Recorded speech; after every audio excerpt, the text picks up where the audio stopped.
Hello, everyone, and welcome to RELEX Talks, our monthly live stream on LinkedIn where we discuss the latest and most interesting topics touching on supply chain, retail, CPG, or manufacturing, and more. We're live on the second Wednesday of every month at 10 a.m. sharp Eastern, rain or shine. You can follow RELEX Solutions on LinkedIn to keep up to date with the latest developments in the retail and manufacturing world. I'm your host, Casey McSherry. Today, we're going to be talking about the State of Supply Chain 2025 report by Incisive and RELEX, which speaks to where businesses are focusing their technological investments in 2025, what challenges are slowing adoption, and how AI, automation, and optimization fit into today's supply chain landscape.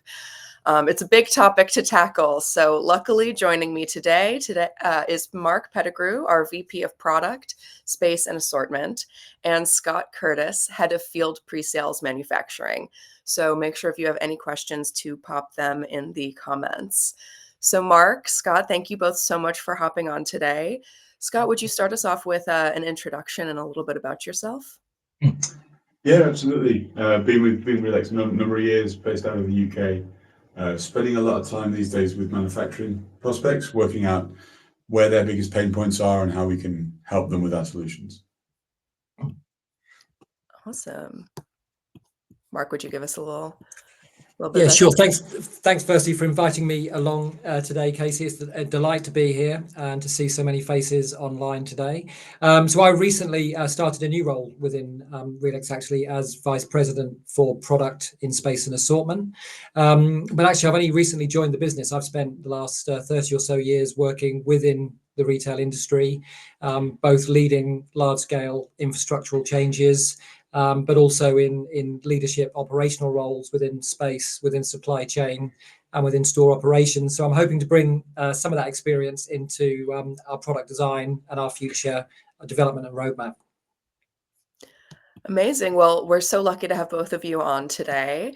Mark, what do you think are the biggest investment priorities shaping supply chain today? Well, I mean, for me, there's a couple, and I'll pass over then to Scott to sort of talk about how they're seeing through. But I think any retailer that's successful and wants to continue to be successful has to be customer obsessed, and that more often than not now needs to be customer obsessed across all of the channels in which you operate.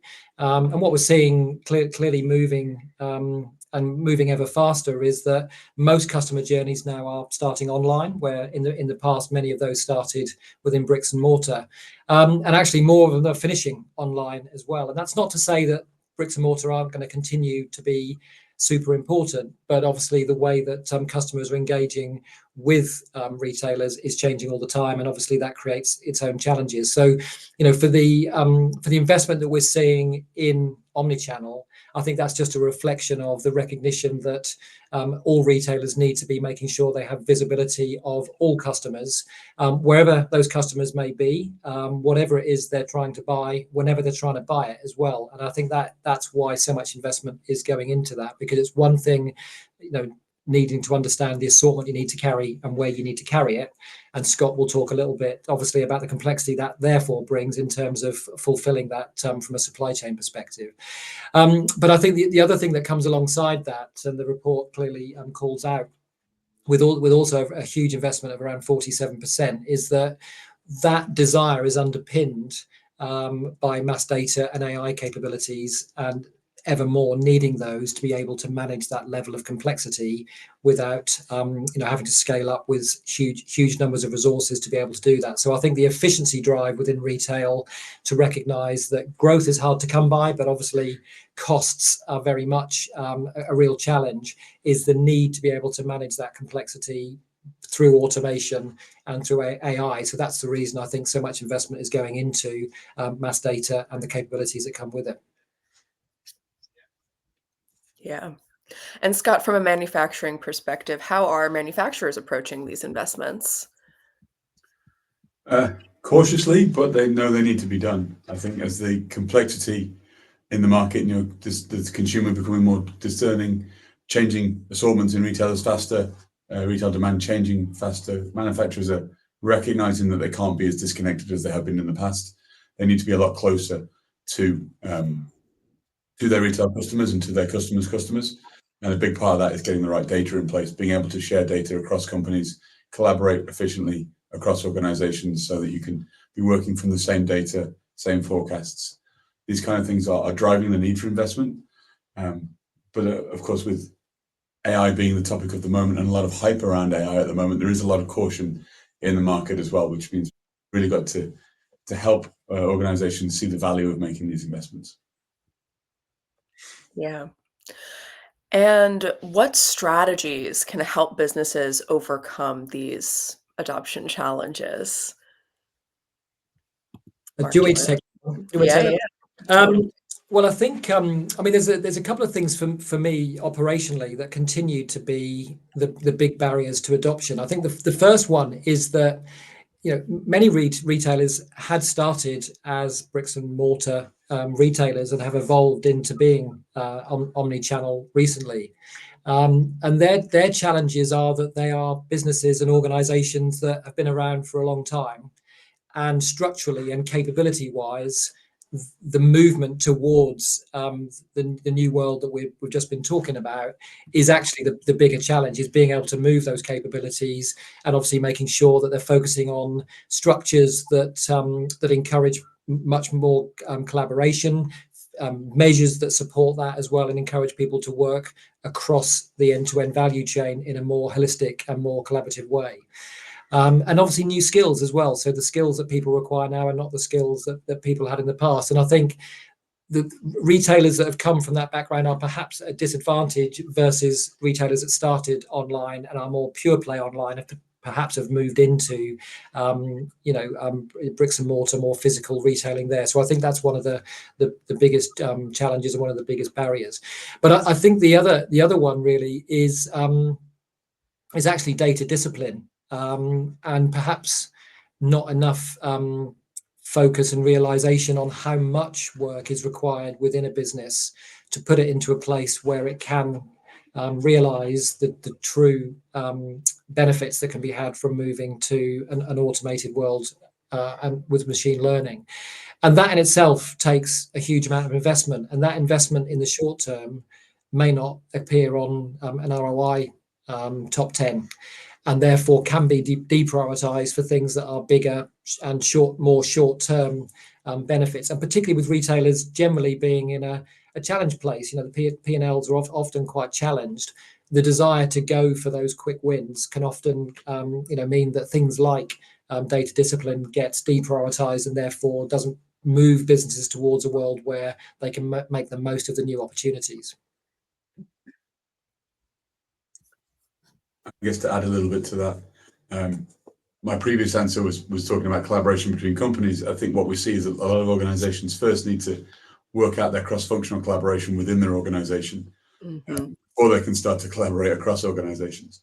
Many of the reasons that silos were created in the businesses in the past are no longer there. Technology can really be a barrier, the opposite to a barrier, breaking down the barrier to remove those and allow people to work from the same systems, the same data, in similar ways.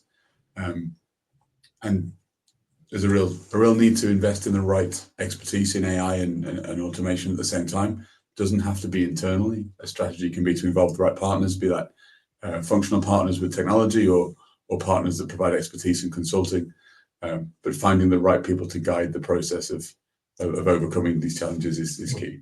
Yeah, I think the only other thing that I perhaps would add just to that point is also that the visibility that exists not just within the retailer themselves, but actually that echo pulse back from retail in real time to CPGs and to supply chains is a real barrier too. So whilst visibility may exist to a degree within the organizations, I don't think in many cases we've yet got to a place where end to end, both the information into and the information back to the CPGs and suppliers is as good as it could be, and as good as it's going to need to be if we are to overcome some of the challenges that we talked about earlier on.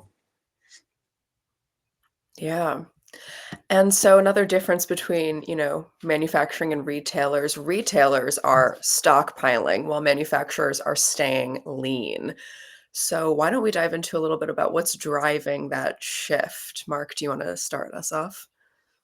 Yeah, I think some of that is a result of supply chains being more fragmented. I mean, almost every day that we turn the news on at the minute, there is some disaster somewhere, or some reason, disruption to supply chains. Obviously, we saw the news last year around Suez and Panama.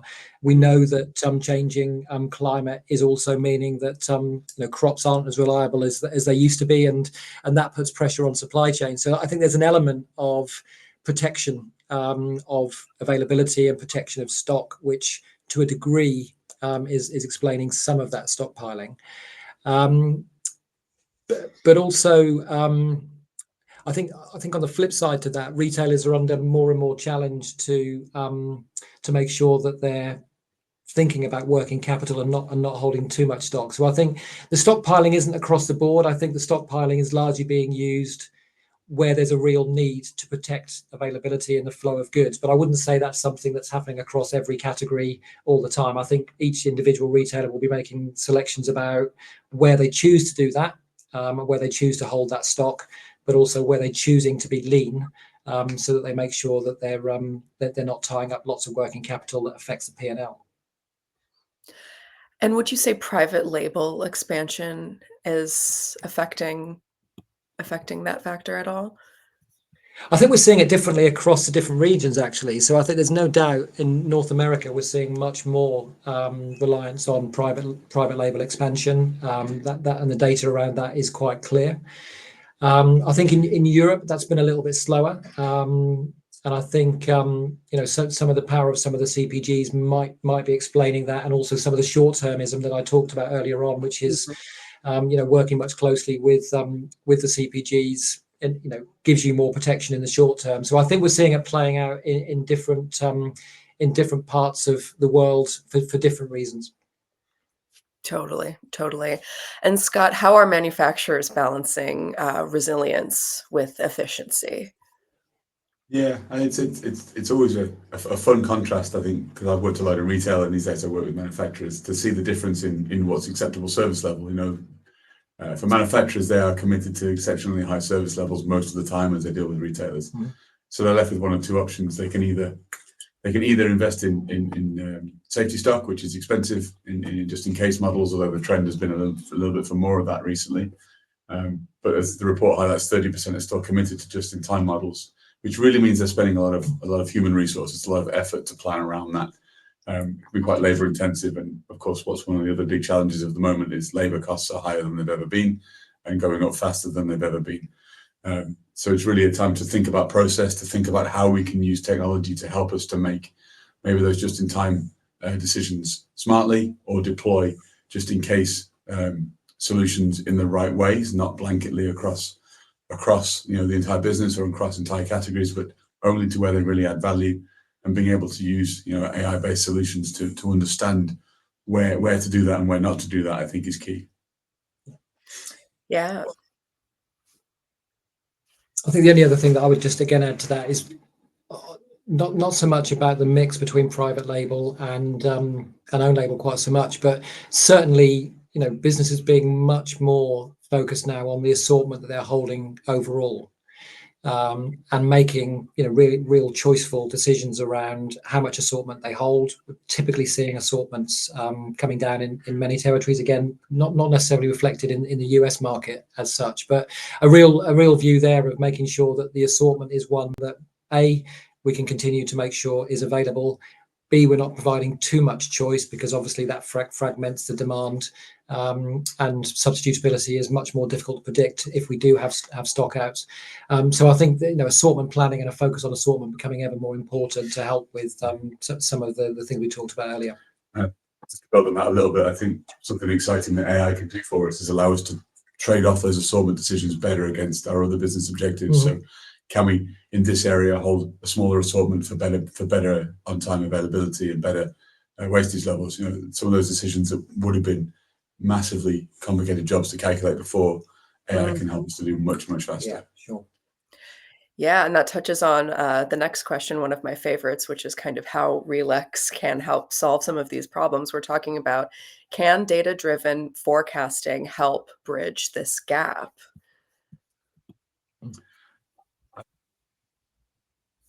retail has got a little bit further ahead than the manufacturers in the last, so many years, 10, 20 years. But manufacturers are now realizing they can catch up, and, maybe Excel-based forecasting or simplistic forecasting tools that they might have brought 10 years ago are no longer really helping them as they should. And they're open to using the full wealth of data that's available to invest in AI and really take their forecasting up a couple of notches.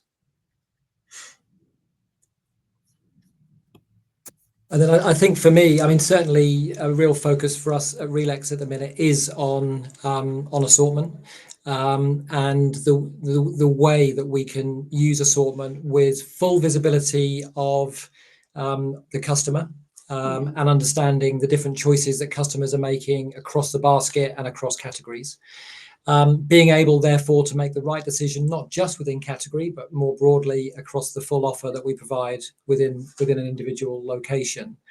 But with end-to-end visibility of costs as part of that, so that we're making decisions that are far more true profit driven, as opposed to perhaps some of the traditional methodologies, which would have been far more around gross profit, which doesn't necessarily give you the right answer and doesn't take into account the full end-to-end costs of stocking a product and obviously fulfilling that on a regular basis.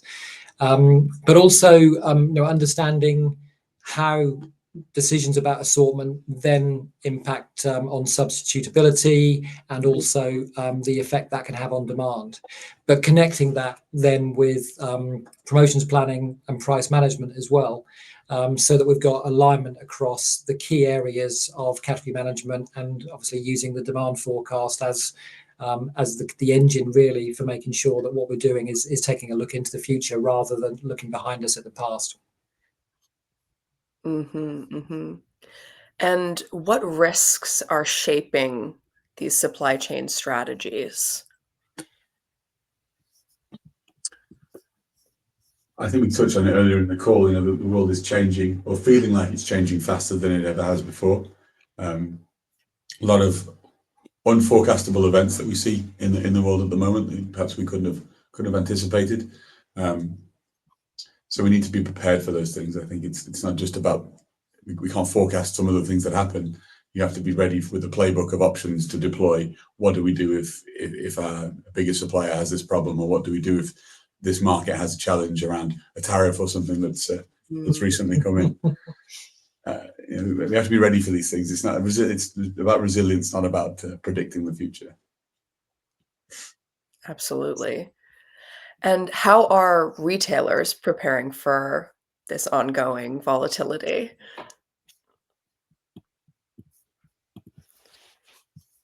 Mark, do you want to To me. a little bit? I think it is almost exactly what Scott has just said there, is that retailers are great planners.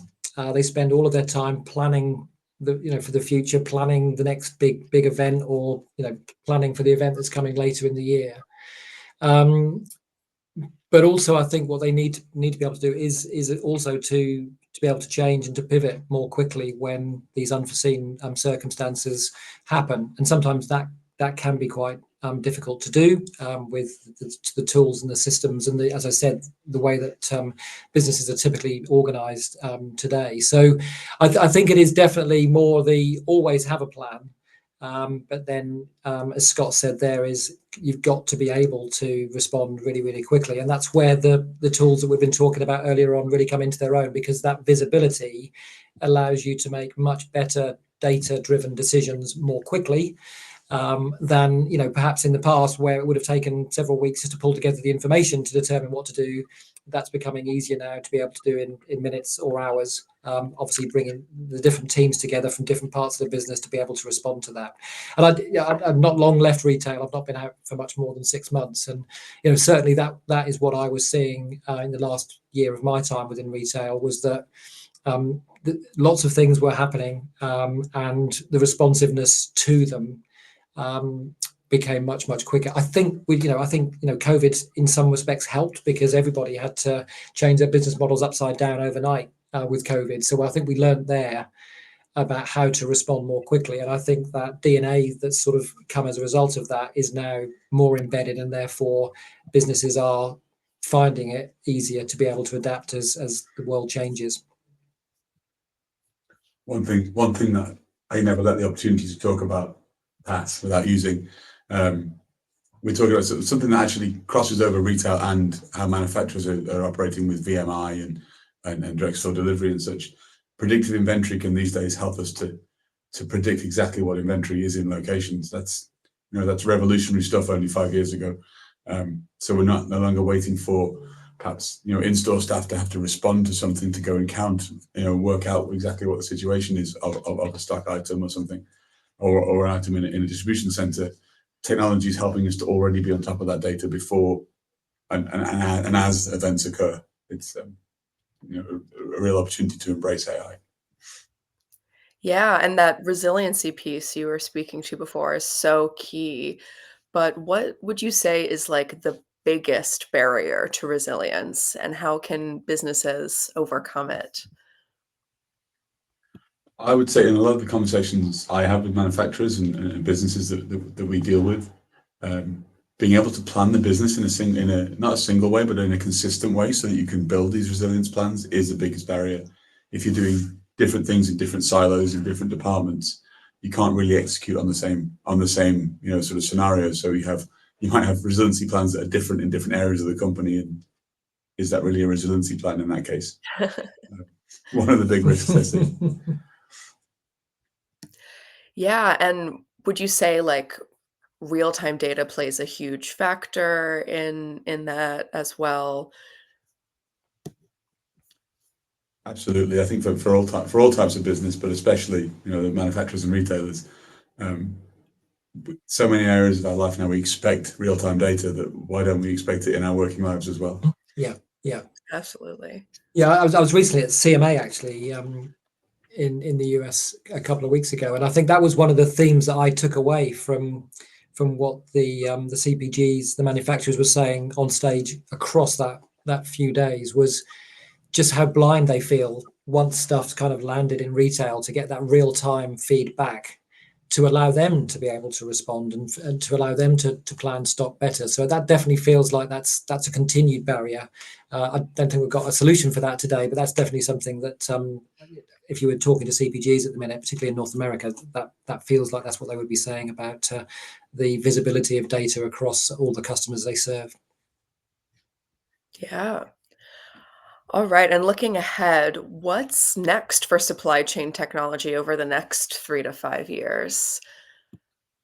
What's some things that are exciting looking into the future? I would say further investments in digital twins and building up a robust way to visualize your business as it is today. And as I said earlier, perhaps plan and be consistent across the business in how we model data and how we use data to forecast.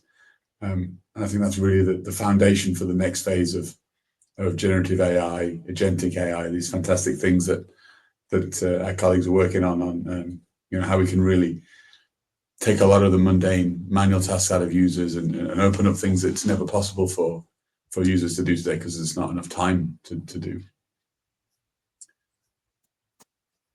Yeah, well, I guess I would say this, wouldn't I, given that I look after space and assortment. But I think the next big revolution in that world is going to be on assortment. Actually, I think AI unlocks a huge amount of capabilities that we've found it very difficult to be able to unlock in the past. And I think that is a continued gap for many retailers in having a really, really great assortment planning tool driven by AI, which really helps them to understand where is the right place to be putting my assortment, to make sure that I optimize that as much as possible, but also making sure that it's reliable from a customer perspective, so it's always there when we need it.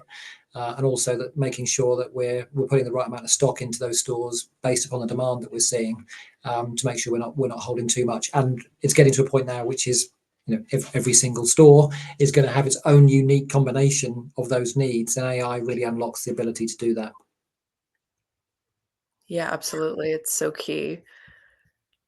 And so looking back at manufacturing, what innovations will shape manufacturing supply chains over the next 3 to 5 years? We kind of touched on that Yeah, already. a little bit, but I suppose it's more of the collaboration with their customers, with retail customers, and also other types of of customer.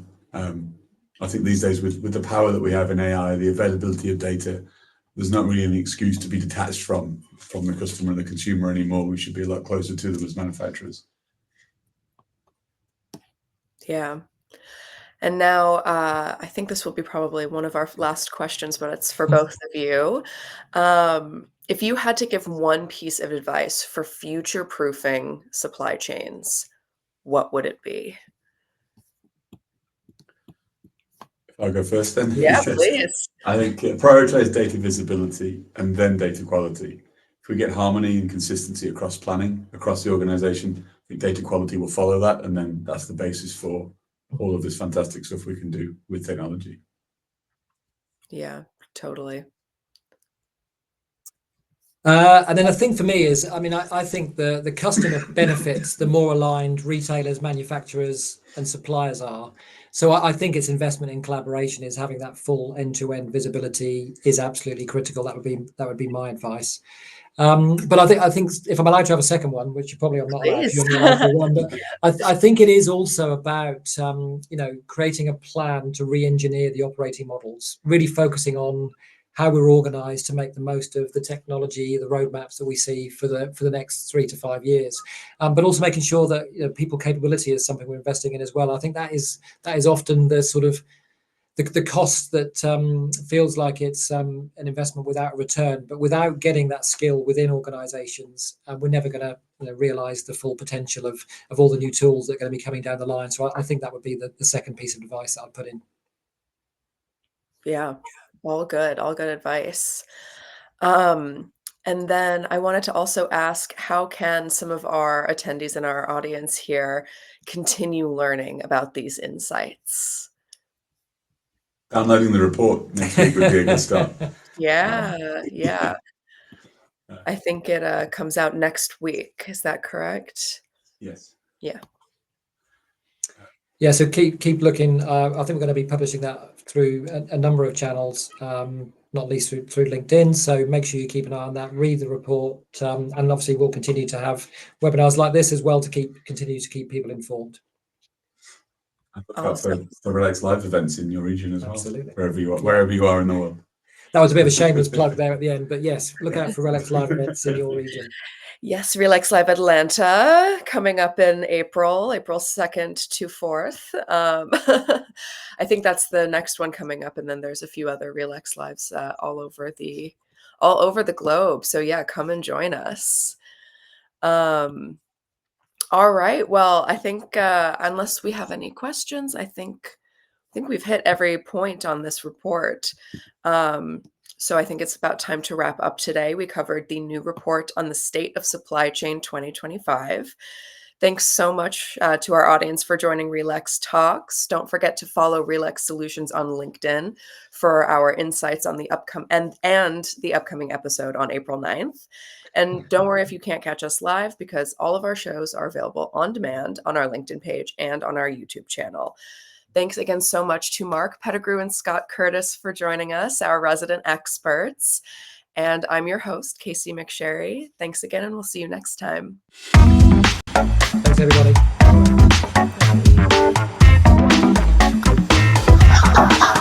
Bye.